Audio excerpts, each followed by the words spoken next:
आता 13वा श्लोक आहे, त्याच्यामध्ये काय म्हटलं त्यांनी की ज्ञेय तत्व कसं आहे, निर्गुण आणि निराकार आहे.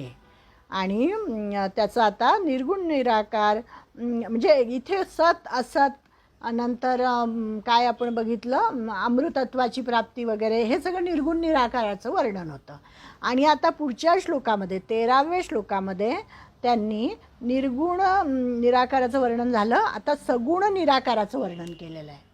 निर्गुण निराकार, सगुण निराकार आणि पुढे सगुण साकार असं वर्णन आहे. म्हणजे असे परमात्म्याची रूपं सांगितली जातात. तर आता सगुण निराकाराचं वर्णन आहे. सर्वतः पाणिपादं तत्सर्वतोक्षिशिरो मुखं सर्वतः श्रुतिमल्लोके सर्वमावृत्य तिष्ठति. राम सच्चिदानंद दीनेसा नहितः मोह निसालवलेसा सहज प्रकाश रूप भगवाना नहितः पुनी विज्ञान बिहाना. रामचरितमानसमध्ये याचं वर्णन असंच केलेलं आहे. आणि नंतर आपण जे हे बघतो बघा, पुरुष सूक्त म्हणतो ना आपण, त्याच्यामध्ये पण विराट पुरुषाचं वर्णन असंच केलेलं आहे. तर हा परमात्मा कसा आहे, याला सर्व ठिकाणी हात आहेत, सर्व ठिकाणी पाय आहेत, सर्वत्र डोळे आहेत, सर्वत्र मुख शीर कान असलेले आहे. ते संसारात सर्वांना व्याप्त करून स्थित आहे, असं याचं वर्णन या ठिकाणी म्हणजे सगुण निराकार अशा स्वरूपात वर्णन केलेलं आहे. त्याच्यासाठी उदाहरण दिलं की जसं शाई आहे, शाईमध्ये काय असतं, सर्वत्र सर्वच्या सर्व लिपी विद्यमान असतात. तो जो शाईचा पेन असतो त्याच्यामधून लेखक कुठल्याही लिपीत तो लिहू शकतो, सगळ्या लिपी लिहू शकतो. जसं सोन्यामध्ये सर्वत्र सर्व प्रकारचे अलंकार विद्यमान असतात, म्हणून सोन्यातून कोणत्याही ठिकाणाहून तो अलंकार बनवू शकतो. त्याचप्रमाणे भगवंताचे सर्वत्रच हात आहेत, सर्वत्रच पाय आहेत. म्हणून भक्ती इथे आता इतकं छान त्यांनी, आपल्याला कळत नाही की कसं असं, तर त्यांनी इतकं छान समजावून सांगितलं आहे की भक्तीने हे याला अंडरलाईन आहे, भक्तिपूर्ण अंतःकरणाने जिथे कुठे पाहिल किंवा ज्या काही भगवंताच्या हातामध्ये देऊ इच्छितो, अर्पण करू इच्छितो, ते ग्रहण करण्यासाठी त्याच ठिकाणी भगवंताचे हात विद्यमान असतात. म्हणजे तुम्ही कुठेही कोणालाही चांगल्या हृदयाने दान द्यायला जर बघत असाल तर तिथे भगवंताचेच हात आहेत असं समजा. भक्ताची बाहेरून देण्याची इच्छा असो की मनाने देण्याची असो, पूर्वेला असो की पश्चिमेला असो, उत्तरेला असो की दक्षिणेला असो, त्याला ग्रहण करण्यासाठी तेथेच भगवंताचे हात विद्यमान असतात. म्हणजे जे आहे ना, सर्वतः पाणी म्हणजे हात. त्याचप्रमाणे भक्त जलात असेल, स्थलात असेल, अग्नीत असेल, जेथे कुठे एखाद्या संकटात सापडला तर भगवंताचा धावा करतो. त्याचे रक्षण करण्यासाठी तेथेच भगवंताचे हात तयार असतात. अर्थात भगवान तेथेच आपल्या हाताने त्याचे रक्षण करतात. किती सुंदर आहे. सगळ्या संतांच्या चरित्रामध्ये या गोष्टी आपल्याला सापडतील की भगवंत कसा मदत करत असतो. म्हणजे सगळीकडे त्याचे हात असतात. म्हणजे सर्वतः पाणी. आता पादम, आणि भक्त जेथे कुठे भगवंताच्या चरणाला चंदन लावू इच्छितो, फूल वाहू इच्छितो, नमस्कार करू इच्छितो, त्याच ठिकाणी भगवंताचे पाय असतात.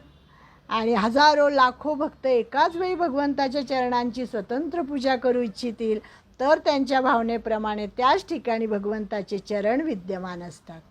म्हणजे हे खरं दुसरा ग्रंथ आहे, याच्यामध्ये मला हा अर्थ खूप आवडला, म्हणून मी म्हटलं आपल्याला समजण्यासारखा आहे अर्थ हाच घेऊया. की भगवंताचे सगळीकडे हात कसे असतात की जिथे जिथे आपण दान देऊ तिथे तिथे भगवंताचे हात आहेत, जिथे तिथे आपण चरणांची पूजा करू तिथे तिथे भगवंताचे पाय आहेत.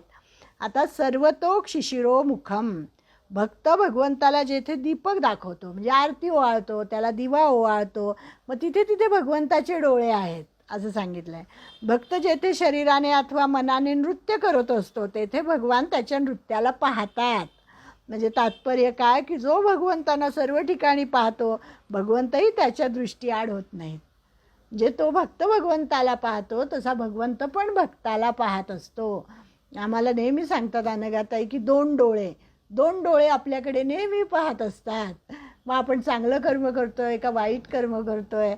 आणि जेव्हा आपल्याला या दोन डोळ्यांची जाणीव होते मनामधून, तेव्हा आपल्या हातून वाईट कृत्य घडणारच नाही. मग आपण चांगलंच करू, कारण ते दोन डोळे. तसं सर्वतोक शिशिरो मुखम, भगवंताच्या कपाळावर भक्त जेव्हा चंदन लावू इच्छितो, पुष्प वाहू इच्छितो, तेथेच भगवंताचे मस्तक असते. भक्त जेथे भगवंतांना नैवेद्य दाखवू इच्छितो, तेथेच भगवंताची मुख असते. अर्थात भक्तद्वारा भक्तिपूर्वक दिलेल्या पदार्थांना भगवान तेथेच खाऊन टाकतात. 9व्या अध्यायात आहे ना, पत्रम पुष्पम फलम तोयम यो मे भक्त्या प्रयच्छती तदाहम भक्तिपर्वतम अश्नामी. अश्नामी म्हणजे खाणे. अश्नामी प्रयतात्मनः, की हा जो भक्त त्याला प्रेमाने जे जे काही देईल ते भगवंत ग्रहण करतात, खाऊन टाकतात असं सांगितलं आहे. आता पान काय खाण्याची वस्तू आहे का बरं? पण भगवंत त्याचा विचार करत नाही, मला प्रेमाने अर्पण केलं आहे नाही आणि मग ते ग्रहण करतात. पुढे आहे श्रुतिमत. काय झालं? सर्वतः पाणिपादं तत् सर्वतोक शिशिरोमुखम सर्वतः श्रुतिमल्लोके सर्वमावृत्य तिष्ठती. श्रुती म्हणजे कान. म्हणजे भक्त जेथे कोठे आर्त स्वराने प्रार्थना करतो, हळुवार रीतीने प्रार्थना करतो अथवा मनाने प्रार्थना करतो, तेथेच भगवान आपल्या कानाने ऐकत असतात. म्हणजे एक सुंदर आता सहज गोष्ट आठवली म्हणून सांगते मी, की भक्ताचं हृदयसुद्धा किती कोमल असतं. जो खरा भक्त असतो तो. एक साधू असतात आणि ते नौकेमध्ये प्रवास करत असतात आणि त्यांच्याबरोबर काही तरुण मुलं बसलेली असतात त्या नावेमध्ये आणि नाव चाललेली असते. आता हे जे साधू असतात त्यांच्या अंगावर भगवे कपडे असतात आणि भगव्या रंगाची टोपी असते, गळ्यात माळ असते, असा भक्ताचा साधारण वेश असतो त्यांचा. आणि ते भगवंताचं नाव पण घेत असतात, नाम घेत घेत चाललेले असतात. ह्या तरुण पोरांना त्यांची टवाळकी करण्याची, त्यांची चेष्टा करण्याची लहर येते आणि ते इतकं वाटेल काय काय बोलतात, की हा कोण साधू आला आहे आणि कसा गोसावड्या बसला आहे बघा, कसे कपडे घातले बघा, आणि वरून कपडे जर काय भगवे घातले म्हणून काय कोणी साधू होतं का? ह्याला काय साधू म्हणायचं का? नुसते भिक्षा मागत फिरतात, काही कामं करत नाही, काही नाही, इतकं वाटेल ते असं बोलत असतात ते. आणि हे साधू बुवा आपले शांत आपले मनाने ते जपमाळ करत असतात. तर पुढे पुढे ते काहीच बोलत नाही आणि बोलत काहीच नाही. मग ह्या मुलांची अजून हिंमत वाढते, की हा काहीच बोलत नाही आहे का? मग ते त्याला टोचायला लागतात, काडीने टोचतात, हाताने टोचतात, काहीतरी बोलतात, शरीराला पण त्याचा त्रास द्यायला लागतात, तरीसुद्धा हा काही बोलत नाही. आणि आता इथे जसं सांगितलं आहे की भगवंत बघत असतो, आणि मग भगवंत बघत असतो की हा इतका माझ्या भक्ताला त्रास होतो आहे आणि तो काहीच बोलत नाही आहे. मग भगवंत त्याला सांगतात कानामध्ये हळूच, की अरे तू का काही बोलत नाही आहे? मला नाही आवडणार तुला एवढा त्रास झालेला. सांग, तू मी नावच उलटून टाकू का? मी यांना त्रास देऊ का? हे तुला त्रास देतात ते. तर तो म्हणतो, नको ना देवा, कशाला उगीच, जाऊ द्या ना, थोडा वेळ तर आहे म्हणे, आता माझं ठिकाण येईल, मी तिथे उतरून जाईल, मी माझ्या रस्त्याने जाईल, ते त्यांच्या रस्त्यानं जातील, कशाला त्रास द्यायचा उगीच, जाऊ दे, कशावर मनावर घ्यायचं. म्हणजे ते असं सांगतात. तो साधू जो असतो तो भगवंताला असं सांगतो आणि भगवंताला खूप राग येतो, की ते म्हणतात की मला त्रास झाला तर एक वेळ मी सहन करेल, पण माझ्या भक्ताला त्रास झालेला मी अजिबात सहन करणार नाही. आणि मग ते भगवंत त्याला म्हणतात की तू सांग मला, आत्ता एका क्षणात मी नावच उलटून टाकतो आणि तुला वाचवण्याची जबाबदारी मात्र माझी आहे म्हणे. तुला काहीच होणार नाही, पण हे मात्र सगळे त्यांच्या कर्माने मरतील, असं मी करतो. भगवंतामुळे तेवढी ताकद आहे, दुष्टांचा संहार करण्याचंच त्यांचं व्रत आहे. आणि तर त्याचं उत्तर इतकं महत्त्वाचं आहे, ते मला सांगायचं या ठिकाणी, की ते म्हणतात, तो भक्त म्हणतो की देवा, तुम्हाला जर पालटच करायचं आहे ना, तुम्हाला जर उलटवायचंच आहे ना, ते ह्यांची बुद्धी उलटवा, यांच्या बुद्धीमध्ये पालट करा आणि तुम्ही त्यांना उलटवू नका, त्यांना मारू नका, तर त्यांच्या बुद्धीमध्ये पालट करा, म्हणजे मग ते कायमचे चांगले होतील, असं सांगतात. म्हणजे इतकं सुंदर त्या भक्ताचं हृदय कसं असतं आणि भक्ताचं ऐकण्यासाठी म्हणून भगवंत कसा सतत तिथे असतो, त्याच्या संकटामध्ये, त्याच्या चांगल्यामध्ये, त्याच्या वाईटामध्ये भगवंत त्याला कसा साथ देत असतो, ते आपण इथे सर्वतः पाणिपादं तत् सर्वतोक शिशिरोमुखम सर्वतः श्रुतिमल्लोके सर्वमावृत्य तिष्ठती. तर असा हा भगवान असतो. म्हणजे मनुष्याचे सर्व अवयव सर्व ठिकाणी नसतात. आपल्याला मर्यादा आहेत ना. आपले काय, आपण कानांनी पाहू शकत नाही, आपण डोळ्यांनी ऐकू शकत नाही. डोळ्यांनी फक्त पाहण्याचं काम करू, कानांनी फक्त ऐकण्याचं काम करू. पण त्याच्या विरुद्ध भगवंताचं आहे. भगवंत काय करतात, आपले जेथे कान असतात तेथे डोळे नसतात आपले, जेथे हात आहेत तेथे पाय नसतात, जेथे पाय असतात तेथे हात नसतात. परंतु भगवंताची इंद्रिये, त्यांचे अवयव सर्व ठिकाणी आहेत, त्याला मर्यादा नाही आहेत.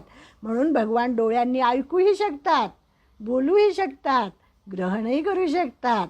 असं म्हणजे तात्पर्य काय, की ते सर्व अवयवाने सर्व क्रिया करू शकतात. इथे जे दिलं आहे ना, सर्वतः श्रुतिमल्लोके, सगळीकडे त्यांचे कान आहेत, सगळीकडे त्यांचे डोळे आहेत.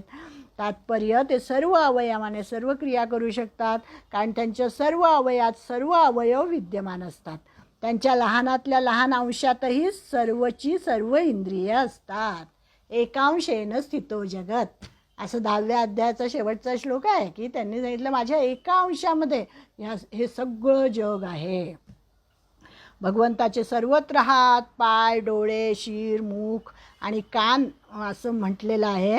म्हणजे भगवान कोणत्याही प्राण्यापासून दूर नाहीत, कारण भगवान संपूर्ण देश, काळ, वस्तू, व्यक्ती, घटना, परिस्थिती इत्यादीत परिपूर्ण रूपाने व्याप्त आहेत, असं संतांनी सांगितलेलं आहे. म्हणजे गीतेमध्ये सांगितलं आहे. आणि रामचरित मानसमध्ये चहुदिसी आरती, चहुदिसी पूजा, चहुदिसी राम और नहीं दूजा, की सगळीकडे सगळ्या दिशांमध्ये, कुठल्या दिशेला तो नाही असं नाही, कुठली एखादी अशी जागा नाही की जिथे भगवंत नाही, सगळीकडे भगवंत आहेत.